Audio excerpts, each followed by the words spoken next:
Iran, because of the great leadership of the Shah, is an island of stability in one of the more troubled areas of the world. Cette affirmation est prononcée par le président américain Jimmy Carter en visite officielle en Iran. À ce moment-là, cette phrase ne choque personne. Elle reflète même assez bien la perception dominante. L'Iran est alors un allié stratégique des États-Unis, un pilier du bloc occidental au Moyen-Orient, un régime que Washington considère comme solide. Les services américains eux-mêmes estiment que le pays restera stable pendant encore des années. Le Shah, Mohammad Reza Pahlavi, apparaît alors comme un dirigeant incontournable. Plus de 25 ans, il dirige le pays avec le soutien de l'Occident, avec une armée puissante et avec un appareil sécuritaire redouté. En apparence, rien ne semble pouvoir menacer son régime. Et pourtant, derrière cette image de stabilité, les tensions existent déjà. L'économie, portée par les revenus du pétrole, a connu une croissance rapide. Mais elle est aussi marquée par une inflation importante, des déséquilibres et de profondes inégalités. La contestation, elle, reste encore dispersée. Mais elle progresse. Et surtout, elle est largement sous-estimée. Un an plus tard, presque jour pour jour, cet îlot de stabilité disparaît. Le Shah quitte l'Iran, la monarchie s'effondre et une révolution commence. Alors une question se pose. Comment un régime considéré comme stable, soutenu par les plus grandes puissances du monde, a-t-il pu s'écrouler en quelques mois? Et surtout, qui était vraiment le Shah d'Iran?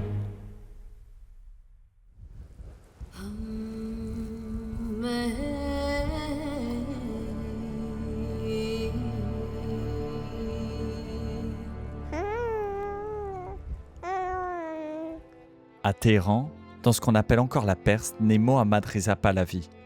La Perse, à cette époque, ce n'est pas un empire conquérant.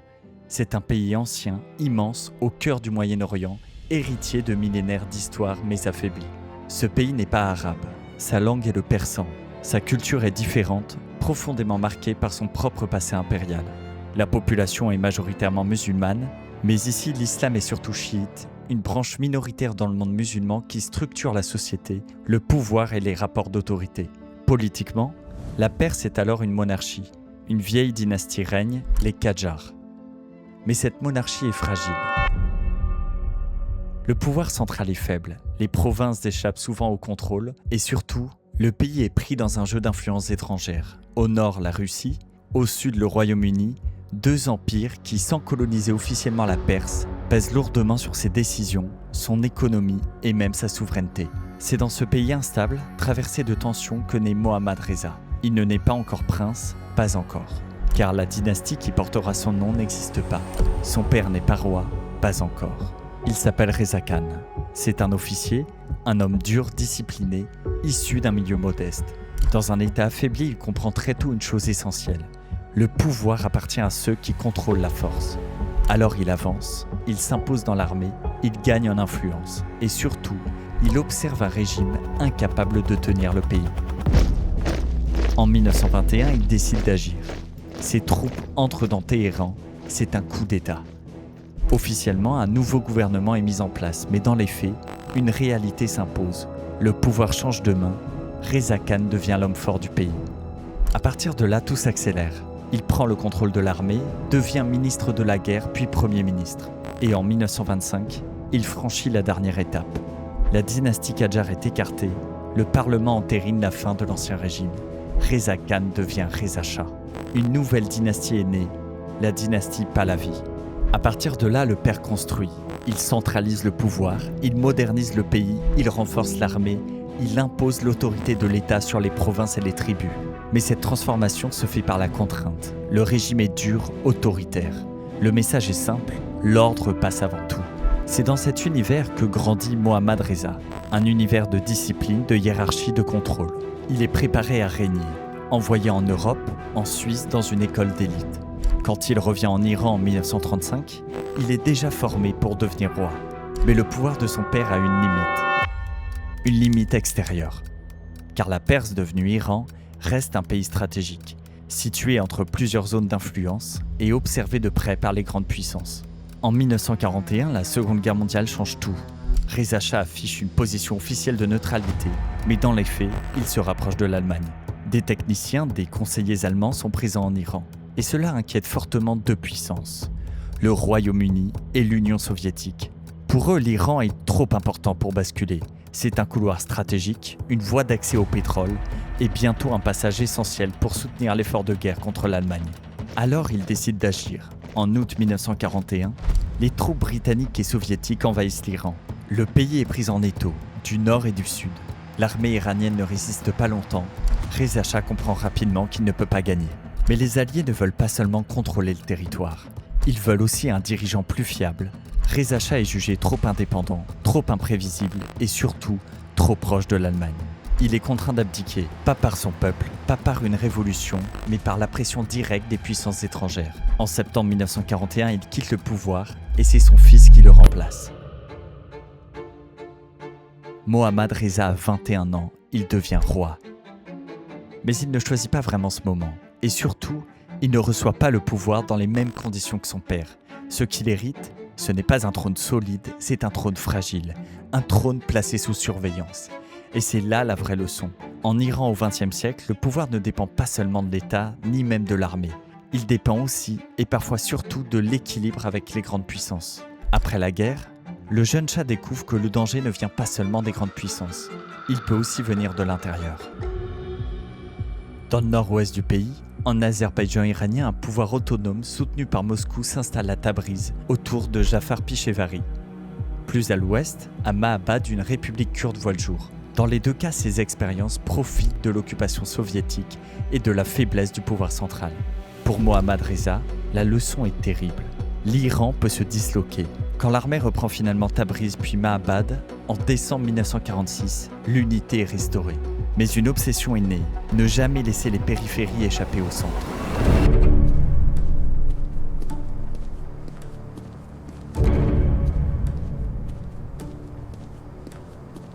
À l'université de Téhéran, un homme nommé Nasser Fakhrarai tire sur le Shah. Le roi survit. L'assaillant est souvent présenté comme proche du Tudeh, le grand parti communiste iranien. Mais l'affaire reste trouble, car il est aussi lié à un journal religieux. Cette fois, Mohammad Reza Shah comprend qu'il peut perdre non seulement son pouvoir, mais sa vie. Le régime se raidit, le Tudeh est interdit, le roi devient de plus en plus méfiant, plus centralisateur, plus dur.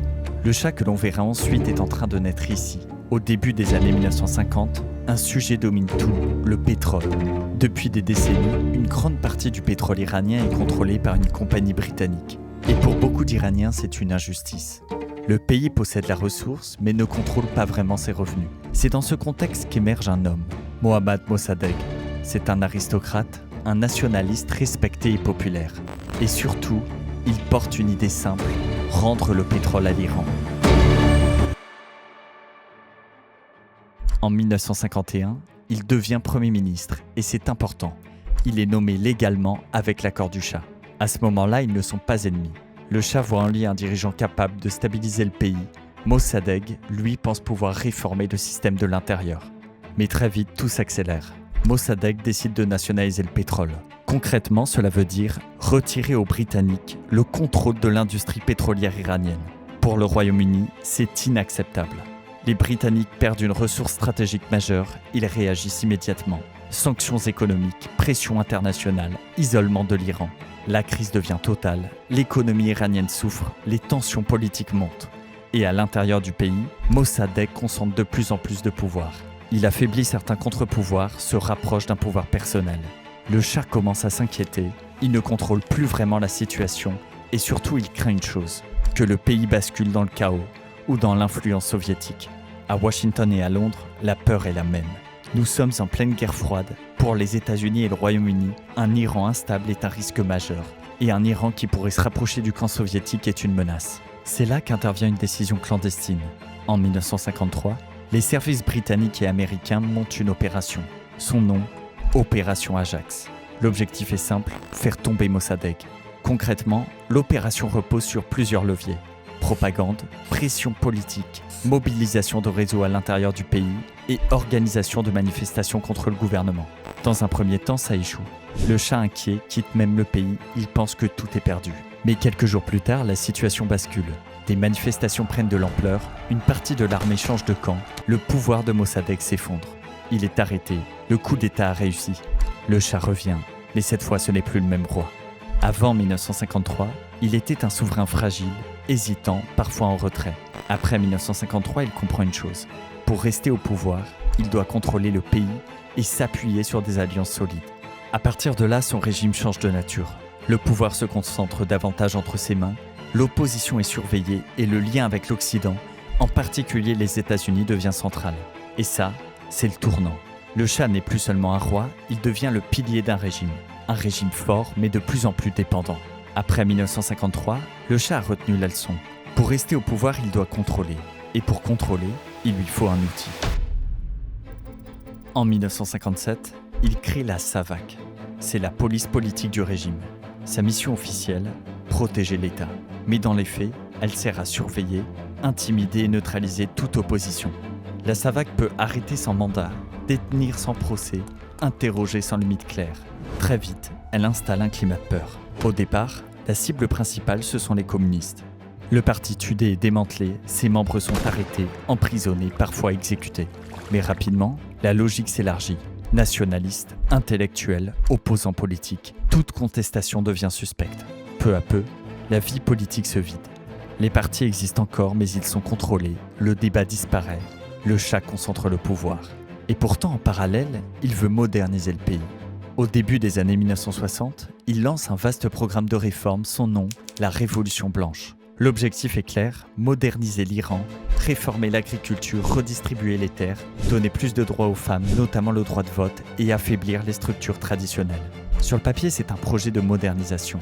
Mais dans la société iranienne, tout le monde ne le voit pas comme ça. Car ces réformes bousculent des équilibres profonds, elles touchent les propriétaires terriens, elles inquiètent une partie de la population rurale, et surtout, elles provoquent une réaction du clergé chiite. C'est là qu'apparaît une nouvelle figure, un homme encore peu connu à l'époque, Rouhollah Khomeini. Khomeini est un religieux, un ayatollah, c'est-à-dire un haut dignitaire du clergé chiite. Mais ce n'est pas seulement un homme de foi, c'est aussi un homme politique. Il critique ouvertement le Shah, il dénonce l'influence occidentale, les réformes jugées contraires à l'islam et surtout l'autoritarisme du régime. En 1963, la confrontation éclate. Khomeini appelle à protester contre les réformes du Shah. Des manifestations ont lieu dans plusieurs villes. La réponse est immédiate. Répression, arrestation, violence. Khomeini est arrêté, puis expulsé du pays, il part en exil. À ce moment-là, le Shah pense avoir réglé le problème.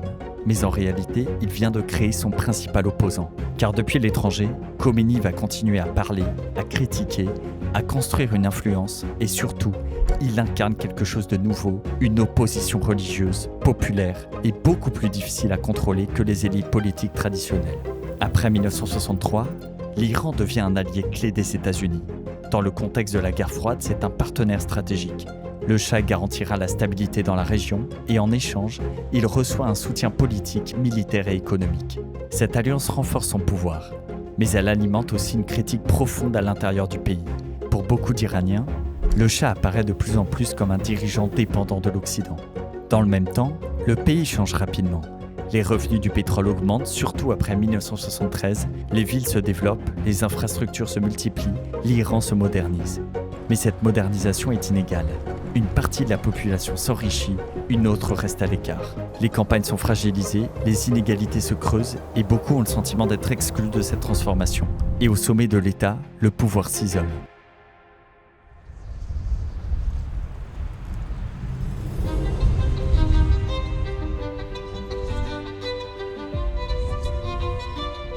En 1971, le Shah organise un événement spectaculaire.